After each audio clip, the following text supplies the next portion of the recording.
태국과 미얀마의 국경 지역에는 타멍옵이라는 작은 마을이 있습니다. 인구 600명 정도의 아주 작은 마을인데요. 이 마을에는 조금 이상한 점들이 있습니다. 태국 이름도 미얀마 이름도 아닌 중국식 이름을 가진 주민들이 태국인들 사이에 섞여 살고 있고, 마을의 입구에는 펀도우, 투창, 전거나이당 같은 말들이 한자로 쓰여져 있는데요. 우리말로 번역하자면 나라를 위해 싸우자, 베개맡에 창을 두고 새벽을 기다린다 라는 뜻이라고 합니다. 이 마을에는 대체 어떤 역사가 숨어 있길래 두 나라의 국경 지역에 중국인들이 흘러들어와 살게 된 걸까요? 오늘은 우리가 잘 알지 못했던 동남아시아 국가들의 국경 속에 숨은 이야기들을 들려드리도록 하겠습니다.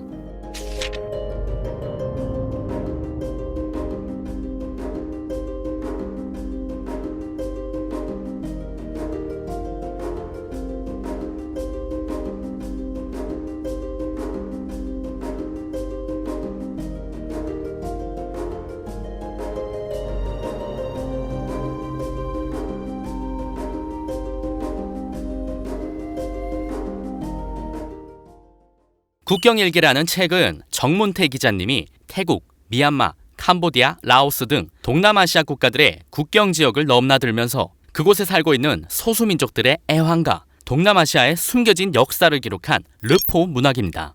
동남아시아 역사에 대한 배경 지식이 없으면 책에 있는 내용을 이해하기가 쉽지 않은데요. 그래서 여러분들이 궁금해할 만하고 쉽게 이해하실 수 있는 이야기를 하나 뽑아서 읽어드리려고 합니다. 먼저 이 이야기에는 미국, 중국, 그리고 마약 밀매단과 CIA가 등장하는데요.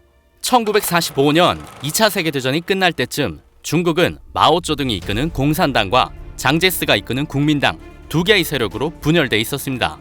항일투쟁 과정에서 국공합작이라는 일시적인 동맹관계를 형성하기도 했지만 2차 세계대전 패전으로 일본이 물러가자 두 세력은 다시 서로를 공격하기 시작했고, 1946년 3월에는 2차 국공내전이 일어나게 되죠. 2차 국공내전에서 공산당이 승리하면서 1949년 10월 1일 마오쩌둥은 베이징에서 지금의 중국인 중화인민공화국을 선포합니다.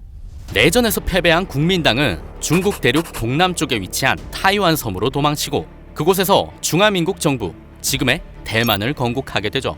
그런데 이렇게 도망친 국민당 세력 중에 일부는 타이완 섬이 아니라 중국 대륙 아래에 있는 윈난성 국경을 넘어 미얀마로 탈출하게 됩니다.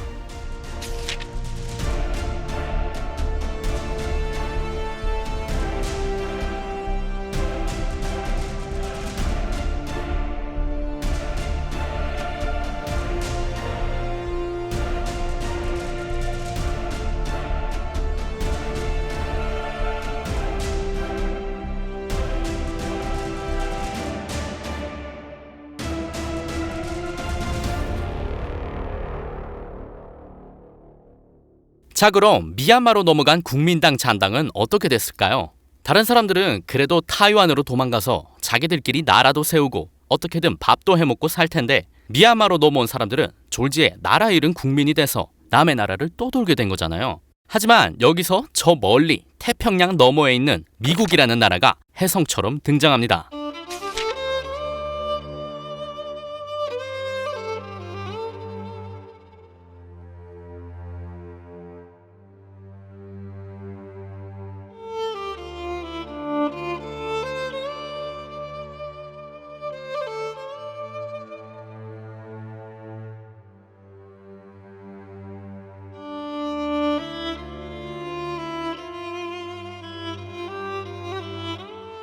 이 차 세계대전이 끝나고 미국과 소련은 냉전이라는 이념전쟁에 돌입하게 됩니다. 냉전에서 승리하기 위해서 미국은 더 많은 국가들을 자본주의 국가로 만들어야 했는데, 중국에 이어 베트남까지 공산국가가 되자 이에 놀란 미국이 동남아시아 국가들에게 영향력을 행사하기 위해 움직이기 시작한 거죠. 그런데 이 미국의 지원이라는 게 뭐였냐면, 자본주의 세력인 국민당 잔당이 왕성하게 활동할 수 있도록 돈줄을 만들어주는 거였어요. 자, 그럼 어떻게 돈줄을 만들어줬냐? 국민당 잔당들이 도망친 미얀마의 국경 지역에서는 1년에 약 30톤 정도의 아편이 생산되고 있었는데, CIA가 국민당 잔당들에게 이렇게 얘기합니다. 너희가 아편을 만들면 우리가 대신 밀수를 해줄게.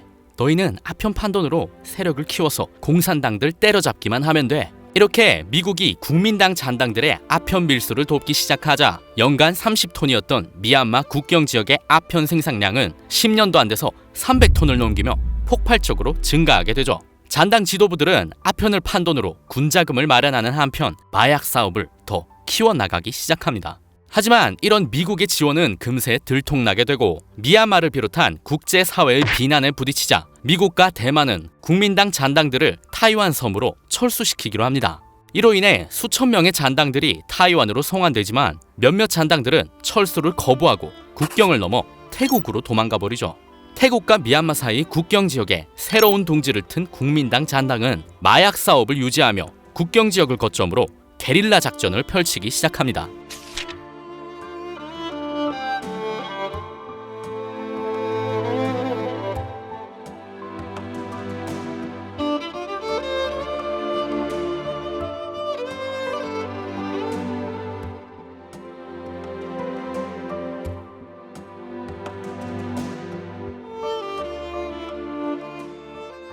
그런데 국경 지역에 남은 잔당들은 왜 철수 명령에도 불구하고 타이완으로 돌아가지 않고 무장투쟁을 계속했을까요? 당시 대만 국방부 정보국에서 일하던 장제스의 아들 장진고가 미국 몰래 자금 지원을 해주겠다는 이야기를 하기는 했지만 가장 결정적인 이유는 마약이 벌어다주는 돈 때문이었습니다.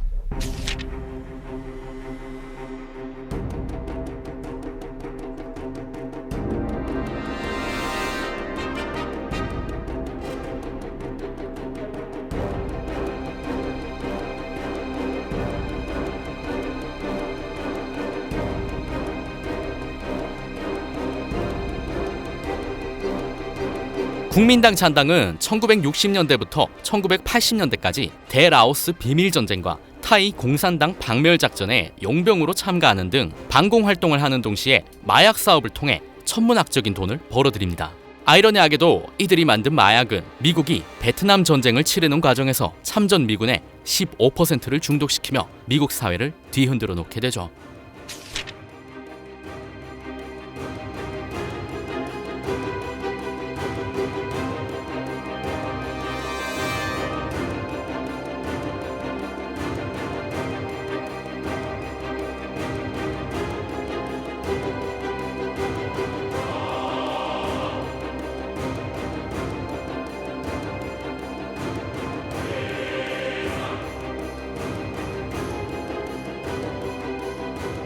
(1990년대) 소련이 해체되고 냉전이 끝나면서 국민당 잔당들의 반공활동은 끝이 나게 됩니다. 마약 사업으로 큰돈을 벌어들인 지도부는 그 자손들까지 떵떵거리며 살 수 있었지만 먹고 살기 위해 반공활동을 했던 대부분의 잔당들은 국민당이라는 구심점이 사라지자 나라도 잃고 살아가야 할 목표도 잃은 채 머나먼 타국의 국경 지역에 덩그러니 남겨지게 되었죠. 처음에 말씀드렸던 타멍옵이라는 마을의 그 문구들도 조국을 되찾으려 했던 국민당 잔당들의 아픈 역사를 담고 있다고 볼 수 있습니다.